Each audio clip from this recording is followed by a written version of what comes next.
നമ്മൾ ഉപയോഗിക്കുന്ന എല്ലാ സാധനങ്ങളുടെയും വിലകൾ ഓരോ രാജ്യങ്ങളിലും വ്യത്യാസപ്പെട്ടിരിക്കുന്നത് നിങ്ങൾ ശ്രദ്ധിച്ചിട്ടുണ്ടോ? എന്തായിരിക്കും അതിനു പിന്നിൽ? അത് പർച്ചേസിംഗ് പവർ പാരിറ്റി. രാജ്യങ്ങൾ തമ്മിലുള്ള വില നിലവാര വ്യത്യാസങ്ങൾ അനുസരിച്ച് കറൻസികളുടെ വാങ്ങൽ ശേഷി താരതമ്യം ചെയ്യുന്നതിനുള്ള ഒരു മാർഗമാണ് പർച്ചേസിംഗ് പവർ പാരിറ്റി. ഒരു സ്ഥലത്തെ സാധനങ്ങളുടെ വിലയെ മറ്റൊരു സ്ഥലത്തെ അതേ സാധനങ്ങളുടെ വില കൊണ്ട് ഹരിച്ചാണ് ഇത് കണക്കാക്കുന്നത്. ഉദാഹരണത്തിന്, അമേരിക്കയിൽ ഒരു സിനിമാ ടിക്കറ്റിന് $10 ആണ് എന്ന് കണക്കാക്കിയാൽ ഇന്ത്യയിൽ അതേ കറൻസിയിൽ ഏകദേശം 800 രൂപയായിരിക്കും. യഥാർത്ഥ വില 130 രൂപയാണ് എങ്കിൽ 130/10 13 രൂപയാണ് പർച്ചേസിംഗ് പവർ പാരിറ്റി റേറ്റ്.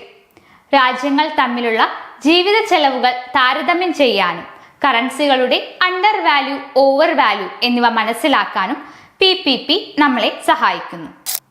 അടുത്ത യാത്രയിലോ ഓൺലൈൻ ഷോപ്പിങ്ങുകൾ നടത്തുമ്പോഴോ പർച്ചേസിംഗ് പവർ പാരിറ്റി എന്താണെന്ന് ചിന്തിച്ചു നോക്കൂ.